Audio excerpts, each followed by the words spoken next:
Tony, obviously disappointing to lose Denny to an injury in training, but I guess health and fitness wise, the rest of the 25 boys, are they all available for selection for the game? Yeah, we believe so. We still have a session to get through. So hopefully there's no more hiccups like what happened to Denny, which is a shame. It's his first call up, and we know how special that is for any player. So it's unfortunate, but also part of the game. And we wish him well in his recovery, and we'll keep monitoring him when he gets back to full fitness.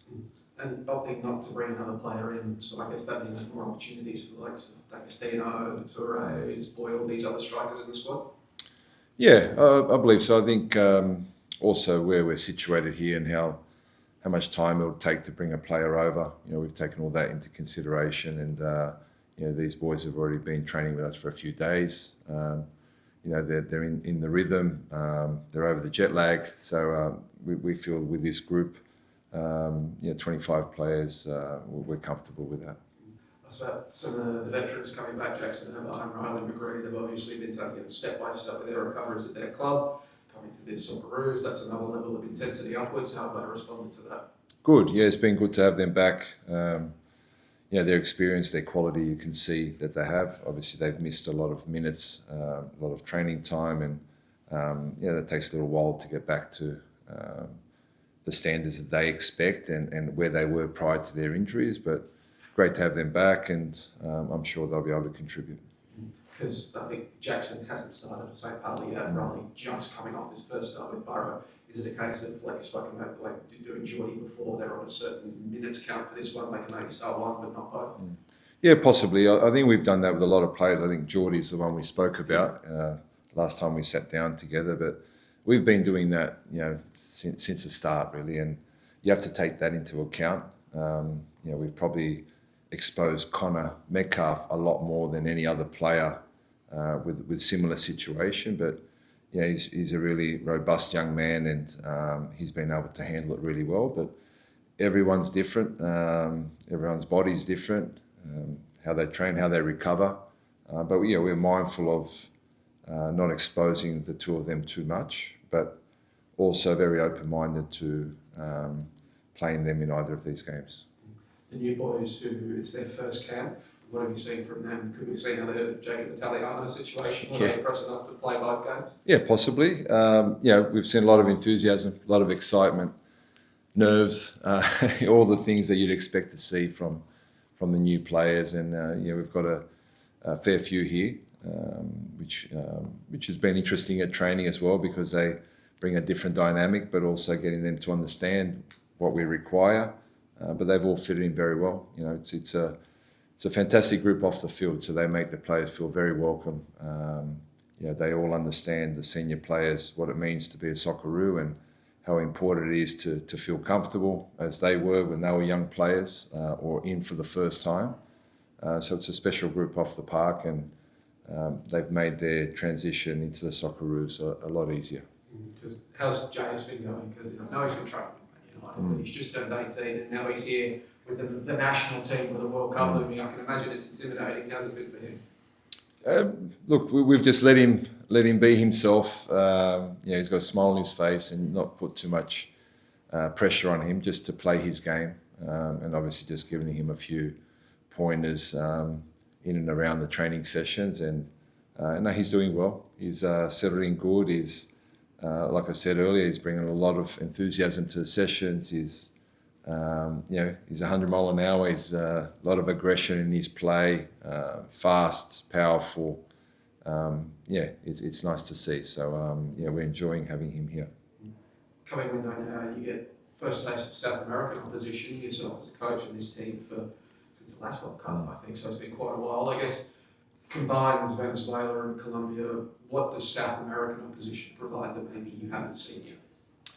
I think, a few things really. I think they're a little bit different, the two sides. One side's very powerful in terms of Colombia, and obviously they have the individual flair and players that are playing. You see they have players in the Premier League at the moment and playing at the highest level that can hurt you in any moment. Venezuela, a little different, where they're going through, we believe, some transition now. They've had a couple of interim coaches. They'll have another one for our game. Trying different players. They were a lot more structured against Argentina, very open against Colombia in the game that we watched where there were different coaches. But they know the game, they know how to keep the ball, they know how to slow the game down, speed it up. Tactically very aware, both nations, and it will be a good test for us to come up against this type of opposition. Well, just on a good test, I guess is this maybe a very good dress rehearsal for the World Cup then, because you've got two different types of sides, opposition that you'll be playing. You play the first game here in Houston, high 20s, low 30 degrees, get on a flight 5 hours to New York where it's single digit temperatures and play a very different type of opposition. Is that almost replicating what boys will have to do next June and July? Yeah, I think definitely it will. I don't think it will be, the temperatures won't be that low in June, but there will be a difference depending on where we are playing. But I think just all around the whole package, in terms of your travel, where we're playing, the opposition that we have, I think it just brings us more experience. Here in the US, also leading into the World Cup, we gained a lot of experience from the Canada and US game. With a short turnaround, it's actually helped us that the players that have returned, you can see they're very familiar being here. And the new players bring you that spark, bring you that excitement and options and opportunity for someone else to get a chance and possibly make a debut, or someone that can stand out and put their hand up as another potential selection for the World Cup. But look, we're delighted to be here. We know it will be two very tough games, but that's what we want. We want to be tested before the World Cup, and I'm sure we'll get that. Because obviously this game came without very short notice, stepping in for Nigeria after they went through Africa in the playoffs. But getting these two windows now so close before the draw, and you have to then select the base camp soon after that, just how valuable has this past month been for you to get 4 games in North America, see these training bases firsthand, and actually zero in on what you want to achieve, where you want to stay? Yeah, wonderful. We have a pretty clear picture on what we will face in terms of our logistics and where we want to base pre-camp as well, a base camp. We feel a lot more comfortable than prior to arriving here in October for the game in Montreal and then Denver. We know how valuable this experience has been, and this will help us now in terms of our preparation leading into March, knowing what we need to do after we get the draw in terms of our planning. I think there won't be any panic after December. I think it'll be just a lot of focus and working on the details to make sure that everything is covered, all bases are covered in terms of what we need in our preparation to give us our best chance of doing great things in the World Cup. Because is it a case of first in, best served with FIFA? You sort of just need to get your request in, and if you get that request in first, training base is yours? That's maybe part of it. I think there's a lot more to the criteria than that. We're hoping that we can fit quite high on their criteria list. But you have your preferences, and by spending a lot of time prior to the October games and post October matches, looking at all the sites, we've had staff that have gone out all over the country really, and so we have a clear idea on where the best places suitable are for us in terms of where we'd like to stay, where we'd like to train, which hotels we'd like to be in. They'll form our list, and if we can get one of those, then we'll be happy. This window will also determine which pot you're in.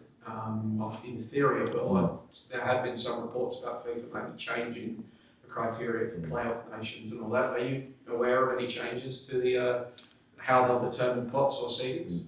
Not officially. We have heard of those discussions. For us, if we can finish in pot 2 because we've made that possible, there is a small chance we can do that. We'd be delighted.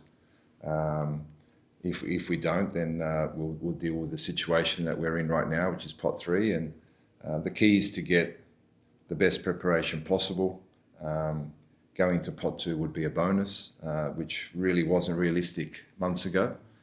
So it became realistic due to the great performance and results by the players. And if we can get some good results here, it might be possible again. One on the Venezuela game again, you've talked in the past about wanting to see certain things from different games. We saw against Canada, very defensively solid, but you wanted them to attack better, and they did that against the USA. Do you have anything in particular you want to see demonstrated against the Venezuelans? We've been working on a few things with the ball, but I think just getting better at identifying the moments, identifying if someone is pressing us, that that we identify where the space is and how we can penetrate a high line. And if we're playing against a deeper block, that we're more patient and we make the right decisions to create those overloads and hurt an opponent in a different way. And just a little bit more around the front third in terms of our movement into the box, just to try and create more fluency in that area. But you don't get a lot of time with the players, but so you try and hone in on a couple of areas, but trying to solidify the things that you've been doing well, keep the foundation strong. I'm confident we'll see more things added to our game in these two matches.